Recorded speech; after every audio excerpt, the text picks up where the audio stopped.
Hey everybody, we want to welcome you to our 10th podcast. We're very excited to hit number 10, right? It's a big deal for us, so thank you for being here today. Today is November 5th, and this is the Green Driving and Thriving podcast, and today's topic is road trips. Yep.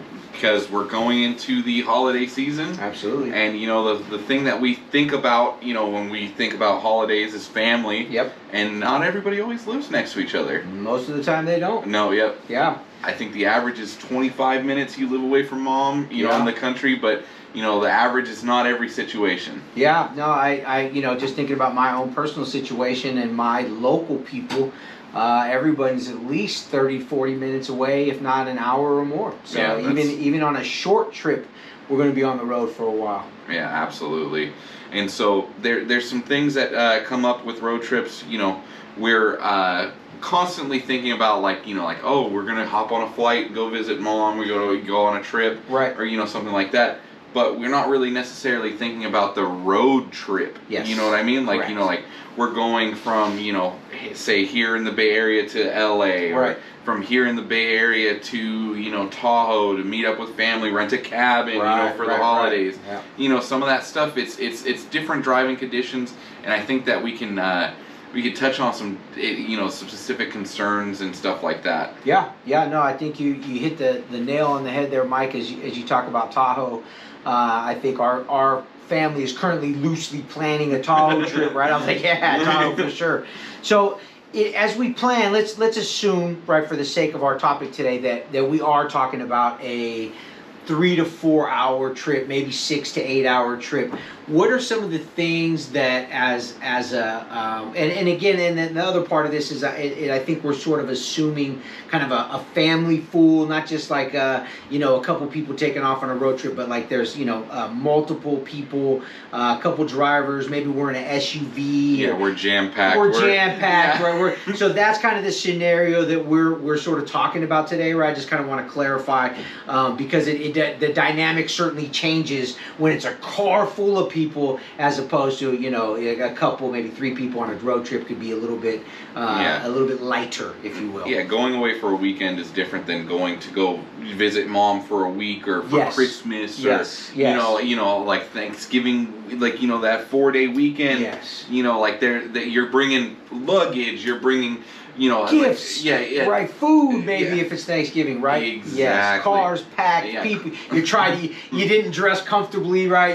Maybe you're dressed up a little bit, you know, or wearing a Christmas sweater. Everyone's rushed, everyone's stressed. Kids got the iPad. I'm getting stressed just thinking about it right now, right? Yeah, trust me, it brings everybody that anxiety of like, oh, what did I forget? Yes. You know what I mean? Like, you know, totally. like. And that's one of the things that we can go right into is making a plan. Yes, and right like, off. You know, like for our comfort alone. Yes. Is make a plan, make a list. Yep. You know, start writing things down, checking things off. We don't want a Home Alone situation where you got the kids staying at home and you know, like you're like, where's Macaulay Culkin? Right. You know, like you don't want to leave Macaulay at home or stuff, right? Yeah, you don't want to leave like, oh, I was supposed to bring the mashed potatoes or whatever, right? And those got left in the fridge. Who knows what, right? Yeah. So as we're making a list in terms of and checking it twice. Thank you, sir. How in approaching a holiday, and we don't always have the luxury of choice, but if we do, plus or minus, you know, some hours there, what would you say are the best times and days to travel? Like, say, as we're going into, you know, the Thanksgiving weekend is a few weeks out. What days and times would you recommend to minimize your traffic? Well, first I'm going to start with the days that you should avoid. Yes, because please. Those are the like outside of these days is pretty safe. Yep. You know, of course, the Wednesday before Thanksgiving is the travel holiday. Right, that's like the busiest. Yeah, right? That's the busiest day. That means there's going to be traffic from, you know, noon to night. Yes. You know, like on the roads, yeah. Anywhere around airports, it's going to be like crazy. Yeah. You know, like roads are going to be jam-packed. People are going to be stressed. Yep. People are going to be so if you can, avoid that Wednesday. I know not everyone's schedule or with work allows them that. Right. But if you can, leave 2 or 3 days before that. Right. You know, if that means coming home, you know, like Thanksgiving night, that would be a better option. A better option. Traffic. Yeah, exactly. Yeah. Because Otherwise, you're going to be stuck in that, and the more people on the road, the higher the chance of accidents, the higher, like stress levels are just right. And you can only drive for yourself. Right. And so, like, you could be the best driver in the world, and there's someone who forgot Macaulay Culkin at home and rushing, and making a quick lane change because they got to get off and get, like, someone's screaming they got to go to the bathroom.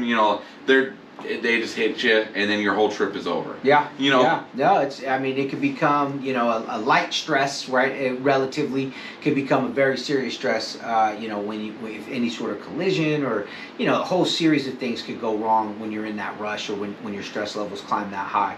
So I would suggest, right, if you're limited to, you get off Tuesday, maybe have off that Wednesday, Thursday, Friday. Maybe driving Tuesday night late, right? Which is not ideal. There's in other ideal situations and circumstances, we would certainly advise against the late night driving, and we're going to talk a little bit more about younger drivers, but an experienced driver who's not uncomfortable at night, doesn't have different glare issues or whatever, a late Tuesday night drive or a very early Wednesday, right? I'm an early bird. For me, I'd rather leave 5 a.m., arrive, get past the main Bay Area traffic within a couple hours and arrive to my destination earlier than, I want to be, than to be sitting in traffic for any number of hours. It just infuriating. Yeah. And, with that, everyone's got their strong suits, and that driving is no different. Right. So like maybe mom drives better at night. Yeah. Have mom drive through that night, and then when the sun starts to rise, that's when you do the change of guard. Yep. Like you guys at the rest stop, or like when you're getting breakfast or something or gas. Yeah. You switch seats. Have maybe maybe the kids' eyes are better at night. Totally. I at twilight I have bad eyesight. There you go. So if Julia can drive during that hour and a half of where the sun's kind of almost setting, but you got that bright sky, dark ground. Tough driving. I have a trouble with that contrast. Yeah. So that's one of the things that we have to plan around. Absolutely. Yeah. So with that, right? So we're talking about days and times to go. What about again, we're getting into those winter seasons, road closures, that kind of thing. How do I plan ahead my route? Okay, so we're pretty spoiled nowadays. Back in the day, we would just pull out the atlas and map and crack. What was it? The Thomas Guide, right? Yeah, Thomas Guide. Crack it open and with highlighter go over our and then okay, and then you count the miles and say okay, well I need to get gas here. I need to get gas here. Yeah. Well, now we have Google Maps or Apple Maps. Yep. And one of the things that I would recommend everyone do, it gives you the option when you put out a long trip to download the map. Yes. Why? Because there's going to be parts of that drive where you may not have service. Oh yeah. And we think of it nowadays you're going to have service everywhere you go. Right, which is assumed. Yeah, but there's a part if you break down or if something happens, a GPS satellite goes down or something like that, you got to be unexpected. Stuff happens. Yeah, you got to have that map so you can pull up the directions, have it ready to go, and that's without service or anything like that. And when you do that, you also have the option to look through that map, right? And you can start to plan out hey, I want to, maybe we stop here for, you here for lunch. This is where we're going to be going for breakfast. You can kind of look and be oh, it'll be about noon when I get here. Yeah. So, I would like to, have a nice, local lunch spot. You know what I mean? Yeah.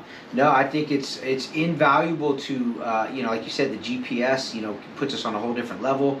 Planning out the trip, based on, meals, getting gas, all that stuff.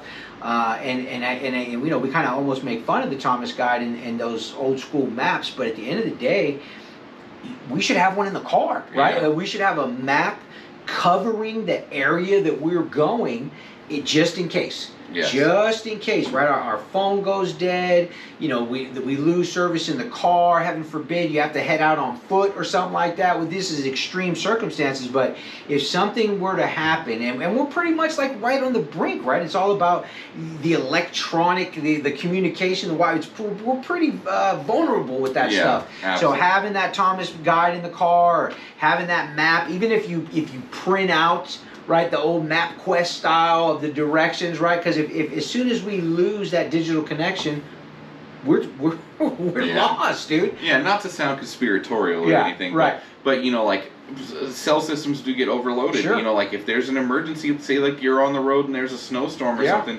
the what do you call it? The first responders, they get priority on that cell tower. Right. So like sometimes they shut off They'll the jam private. you out, yeah. They cut it off to only emergency services. Yeah. So like, you know, that's for fires, that's for snow, that's for like heavy.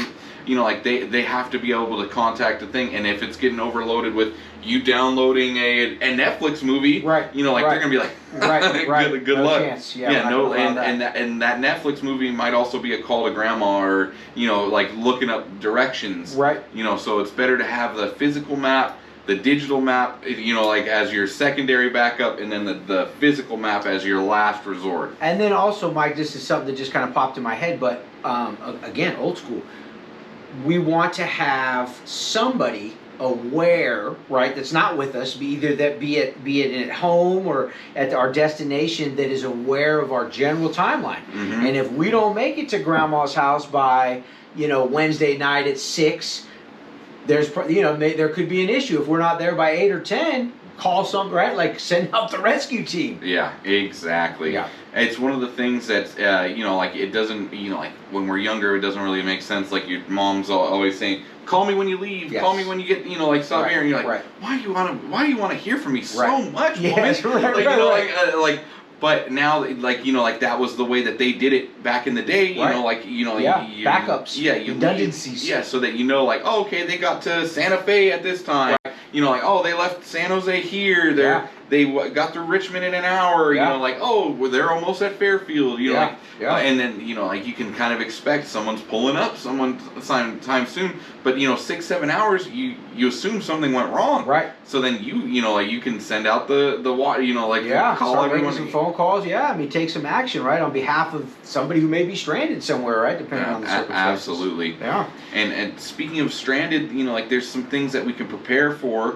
Like Should prepare for. Yeah, we right? went over it a little bit in like the inclement weather, Yes. but like have water in the car. Absolutely. And then for road trips, you're gonna want to have snacks. Gotta have snacks. Yeah. You can't have people getting hangry. Yeah, exactly. A hangry car is not a happy car. Yeah, and then again, this one just popped in my mind as I'm going over our list here, but what about emergency roadside, having to use the bathroom kind of thing, right? Like that's something else to think of, depending on where you're going, how what are the chances of road closures? Like there's certain things that you don't really think about, but that you should think about in terms of what if things get extreme? What if we're locked in the car, the road's shut down, and we're stuck in traffic? We have to sit there 8 hours, 10 hours, something like that. Yeah. Someone's gonna have to use the restroom. I mean that also, and then it's always better to be prepared. Yes. Because always. I'd rather have something sit in my car, some old granola bars or Right. like stuff like that, go bad in the car waiting Right. for an emergency, Right. and then instead of the time that I actually need it, be like, Right. oh.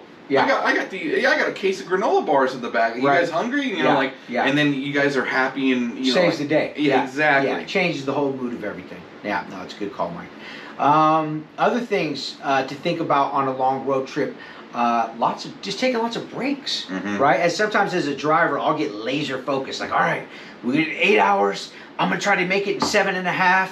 We're not gonna stop at the bathroom. Like, we're gonna eat on the go. Like, I don't know what it is, but there's something about our culture where we wanna, we're worried about shaving time and being the most efficient. But realistically, we should be taking a break every couple of hours, or even more frequently, changing drivers, right? Just because driver fatigue is real. Yeah, there is a road blindness. Yeah.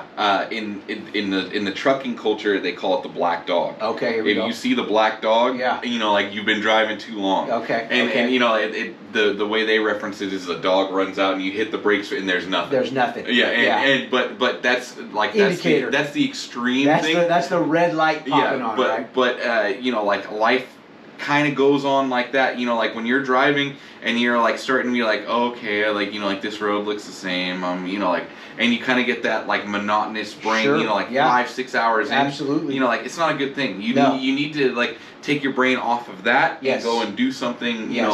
Yeah. You can only listen to a podcast or a Right. book for so long before Right. you start to get tired of it. Yeah. You know. Got to get the blood flowing a little bit. Just kind of, you know, take a break. And and this is, I feel incredibly that this is something important to say, Mike, is in terms of getting tired, right? When you're truly starting to get tired, you get that nod thing going, and oh man, I used to do this when I was going to school and working full time, and it was I would push myself to such a limit, and I would be nodding out, and in hindsight, how dangerous I was one nod away from just ending it all. And I just want to really emphasize to anybody listening today is when you are feeling fatigued and tired, and your head starts to nod, or you're having trouble keeping your eyes open, first thing you need to do is get some rest. Coffee doesn't fix it. Fresh air doesn't fix it. Loud music, none of it fix. All are little temporary kind of band-aids that can maybe get you through a few miles. But at the end of the day, you got to get that rest. Oh no, absolutely. I actually had a friend who nearly lost his life on the way back from LA to the Bay Area trying to get to his job, you know, at Home Depot. He's like, oh, I got to be there at 6. I'm going to leave at midnight. I'll be there, you know, 5.5 hours, you know. Fell asleep on the way, like almost Fresno. If it wasn't for a little old lady who saw him go off the road and roll his car, they had to airlift him. They had to have a helicopter come and pick him up. And that was just one person. Imagine a car full of people. Car full of people. You got your whole family and everybody you love the most on a road trip. Yeah. And you fall asleep. And I mean, we've heard of these things. They happen. Yeah. It's not a if. It's when. Somebody this holiday season is gonna wipe out their whole freaking family. Yeah, exactly. It's going to happen. It's not if, it's a when. Yeah. And so if we can avoid that for, you know, like if we can stop one person from doing that this year, I would be exalted. Like, I'd be so happy. That would be the greatest thing our podcast has ever done. Yeah, exactly. Save a life. Yeah, exactly. Because, you know, tired driving is worse. It's like drunk driving. Yeah. You know, like it's exact to me the when you really go wrong with drunk driving, right? Like you're inebriated, your timing, your judgment, all that is going to be off. You can't really drive straight. But it become most dangerous when you pass out, right? Mm-hmm. You boom, and then at that point, it's the same. If you're falling asleep because you're exhausted and you did all this stuff and all the good intentions, and you went to grandma's and you saw everybody and you did everything right, and you're driving home and you fall asleep and wipe out your family, it's the same thing as being drunk, right? I mean, it's a different level of responsibility and that kind of thing. But at the end of the day, the sleep is right. You can't have it. You just can't have it. So change drivers.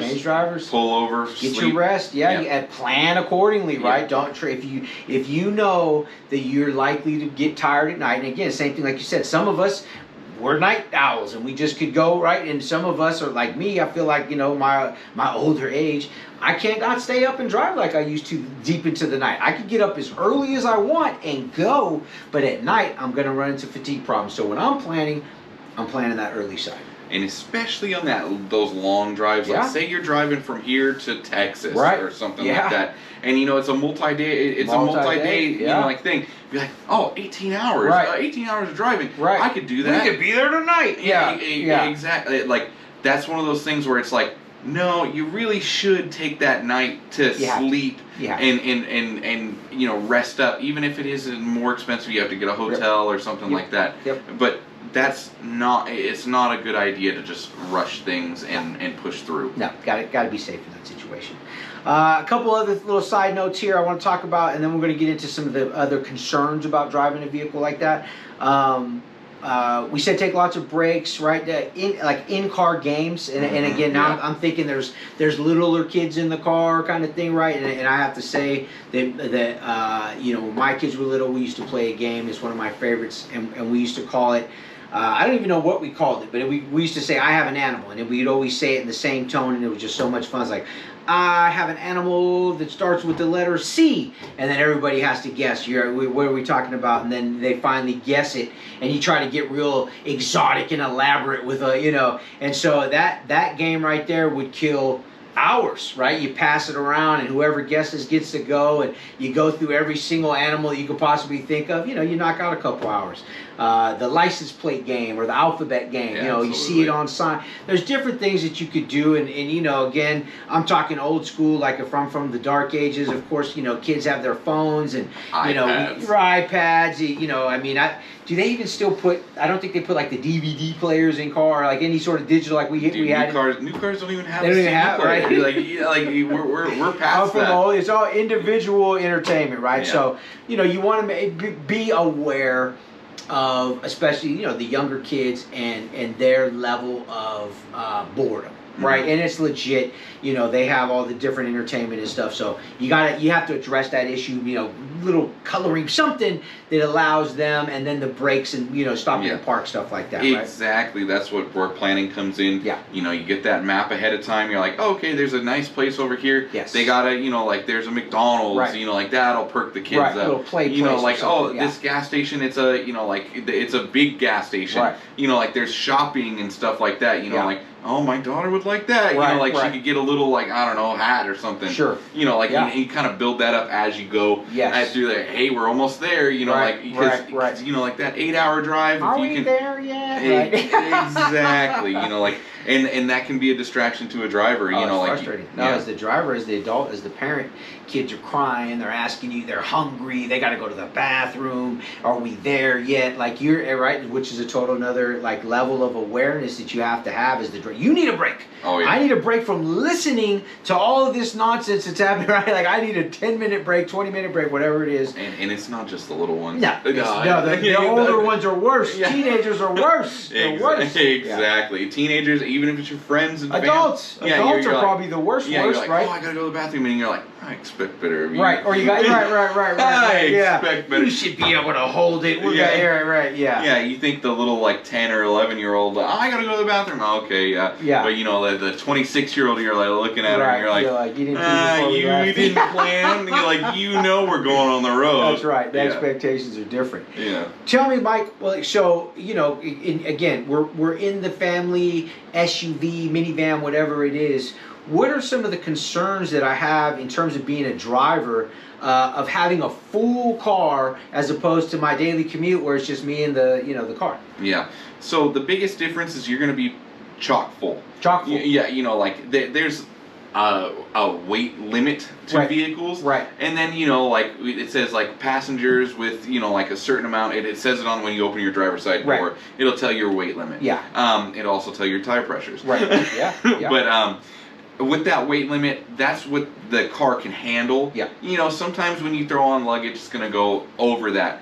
But when the car's even at its weight limit, is much different than just you. Completely. Yeah, and so it's gonna behave differently. Your RPMs are gonna have to go higher to meet engine the has same. to work harder. Yeah, exactly. Yeah. And then the biggest thing is the brakes. Oh man. Yeah, the Huge brakes. difference. The brakes are gonna be working overtime. Yeah. With that extra weight, that's more you're gonna have to step on the brakes harder. You got to earlier. All that, right? You got to allow more space to stop, right? Mm-hmm. And that's not even say you got one of those little racks on top. Yeah. That affects your aerodynamics. Absolutely. That means your gas, steering. Everything. Your gas, your handling, acceleration. You're more top heavy. Yes. So a turn that you could usually take, at 35, you might have to take it at 25 because you don't want to tip over. Cars are better now, but I think of my 4Runner, and we go camping or something like that, and it's exactly the situation you're talking about. I got stuff on the top rack. The back is full. I got 4 passengers. I mean, we are loaded down. And when we're driving like that, I could certainly feel it, right? Yeah. I mean, I at that point, I usually cruise that thing anyway. But I am very aware of braking distance and just overall stability. Like you said, going through turns and all that stuff. Right? You have to keep all that in mind. I'll never forget on a road trip to Las Vegas from here. Yeah. We caravan, so we had 2 different cars. There was a boys' car and a girls' car. Okay, fine. The boys, and we were kind of staying close to each other. Well, we're going up the Tehachapi's, the big mountain range, and the girls pull over. So of course the guys, we follow right behind them, Yeah. and they're like, the car's making a noise, and we're like, what do you mean the noise? And it's the engine is, you know, just, Winding. yeah, it's just winding Revving higher. because they're instead of Going at the uphill. 2,500 RPM, Right. they're having to go about 4,000, Yeah. you know, with the car full of people, Yeah. all the luggage. Yeah, up and the you know, hill, it's right. a little Nissan Sentra, Right, you know, you're like pushing it, yeah. it's the small engine, you know, Right. like it's working hard Right. to get you up, and now we're like, no, that's just the car, you know, like you got to be prepared for. And so what we ended up doing was taking some of the luggage out of their car and throwing it into ours, so that Okay. the car had a little bit easier time, Yep. you know, up the hill. But you know, five people in that car, Right. 5 suitcases in the trunk. Right. No, we get loaded down. That's Yeah. it, right? I mean, that's, you know, I think, and not to mention gifts if it's Christmas, right? I mean, Yeah. we will overload the car, and we're not used to driving it like that. We're used to Absolutely. driving it like with no one in a SUV or minivan. Like the brakes are almost too strong because they're designed for, right? So it's like a huge shift, and it's almost like you're a new driver, or you're driving a brand new vehicle. You have to take some time to get a feel for it. Yeah. Right, and so that's what, you know, that one of the things that I want to talk about too is in terms of new drivers and putting a permitted driver. It's a great opportunity on a road trip. You're going to be on the freeway for 4 or 5 hours to allow them some driving time. Absolutely. But new drivers bring their own Yeah. entire concerns, right? So what do we need to think about if we're putting a new driver behind the wheel? Okay, so first thing you should always think of is if they're ready for that road trip. 100%. Yes, and thank you. you know, like if it's in the middle of the night, no one's around, you know, like you don't have to worry as much. Yeah. But if you're leaving at a trafficy time, Yeah. and like maybe they're not 100% confident in lane changes yet, Yes. maybe it's not. Maybe practice when you get there. Yeah. But you know, like if they're ready to go, or if they just got their license or something like that, Yes. they can definitely drive. And you know, like it's all about planning ahead of time, Right. making sure you know where you're going, because if you don't know, the new driver doesn't know, Right. then We're all lost. The blind leading the blind at that point, right? Exactly. And then also, you know, like look for their strengths. Yeah. You know, like if they're really good at, you know, like driving in traffic, Yeah. great. Let 'em Have do it. have them drive in the traffic time. Yeah. But if they don't feel very comfortable doing that, you know, maybe that's when you guys take a break, switch seats, and then, you know, and then also the added stress of a new driver to the passenger, Right. you know, like mom or dad or Right. whoever's, You're you bringing know, stress into the vehicle with, Yeah, with an inexperienced driver and a parent that's having to help navigate. yeah. So if it's a super stressful time and you guys are running behind and you want to be on schedule, maybe Yeah. that's not the best time. Yeah, no, you bring up a great point, Mike. I think that the number one overall is that's not the time to try a new driver with the car full, loaded down, all that stuff, you know, that we were talking about. But another thing, even if the driver is ready, one thing I experienced with my son, and he'll be the first to admit it, is he would get fatigued pretty quickly just being behind the wheel, especially on the freeway. And it was something that kind of caught me by surprise the first couple of times that I saw it. We'd be on, not, and I mean, I'm talking a half hour or less even. It was like the first few times we got on the freeway. And he was otherwise a very qualified driver, very safe, very aware, and nothing about what he was doing was unsafe, but it would just immediately make him drowsy. So that's something to be aware of as it, right? Like when you're getting on the freeway, how does your young driver respond on the freeway specifically? And when we were talking about taking lots of breaks, and with the young, newer, inexperienced driver is what I should be saying, even more so. Maybe half-hour increments or something like that. Absolutely. And then also the passenger, whoever's the, you know, experienced driver helping out the new driver, Right. they have to be attentive. They have to be attentive. Yeah, you can't. It's not time to take a nap. Yeah, exactly. Right, yeah, the nap person gets to ride in the back, but the person in front with that it has to be attentive. you have to be. Have to be. Yeah. You know, I have a crazy story. When I was first learning to drive, and Zeus reminded me of it earlier, and it just seems lame, but again, I was a new driver. I was driving this big van. It was a family road trip in the middle of the summer, and we're driving cross country from California to Texas. And wisely, my dad thought, well, it's a good time to let him drive. It's the middle of the night. There's nobody on the road. I was a pretty good driver. I was otherwise qualified. So they put me in the passenger seat, and it was stepmom sitting in the driver's seat or passenger seat at this point. And I'm cruising along, and it was night. and I didn't know how to use the climate control. Oh. And with everybody in the car sleeping, now we're all breathing hard, and it got fogged out. And so I was afraid to respond to it. Right? I didn't even know what was really happening. And so I'm sitting there, and my visibility window just sort of, because the rest of it was all fogged, and I'm getting down to almost nothing. And then finally, just like mysteriously, stepmom wakes up. She looks at what's going on. She's like, "Oh my God, what are you doing?" I'm leaning forward, looking out of a portal like this, and you know, she slaps on the defrost, and I'm like, I didn't know what to do, right? So it was just kind of one of those things where you wouldn't think that would be the challenge that you need to be aware of. But to your point, Mike, that passenger cannot be inattentive, not even for 5 minutes. I mean, no, because I mean. Anything can happen. Anything can happen. And when you're in a new area, in a place that driver's new vehicle, never, new situation. I mean, everything was new. Everything was. I had never driven that van before. It was crazy. Yeah, and so like when you add all those factors in, and then like say something, an emergency happens. Yeah. They don't know, like they see brake lights up ahead, and they're gonna brake like it's a normal car. Right. Nope. Yeah. You'd be right into the back or off the road. Yeah. No. I honestly, in hindsight, as I think back on that situation, I don't know that I would have adjusted anything as the window fully fogged over. I may have just been looking through the fog. Like, what else are you gonna do? Yeah. You know what I mean? Like, which. Yeah. Now it's like, oh my God! But again, to the point, you have to be aware of any little thing that could happen in the car as the passenger in that situation. The other thing is just in general. And you and I talked about this in terms of the ongoingness of being on the freeway. For any of us, is just you get that you said you see the black dog, or I don't think as drivers nowadays we're really aware of what that long road trip, how fatigued your mind can get. I remember I took a trip to Vegas with the kids one time, and I drove. It was about, I think, from here 9-10 hours, and I drove it myself. They were too young to help me with the driving and everything, and I tried to drive it pretty quickly.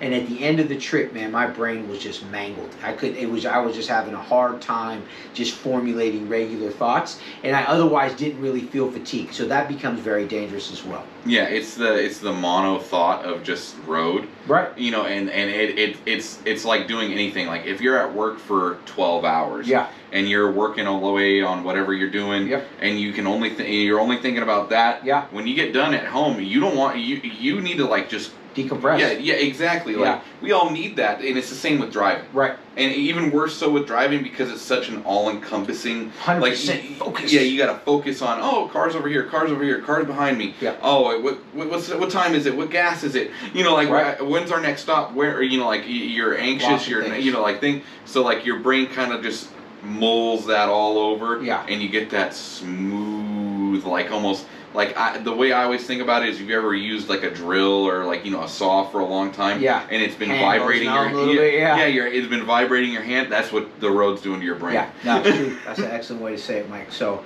I think we've pretty much covered everything. At the end of the day, we want everyone to be safe. We want you to make it back and forth from your holiday travels, and we really want everyone to enjoy the holidays. And today's election day, so we hope that you get out there and vote. And take part of your civic duty. Yes, and, absolutely. Right, yeah, absolutely. And enjoy your holidays, and we'll see you next time. Yeah, and always remember to go safe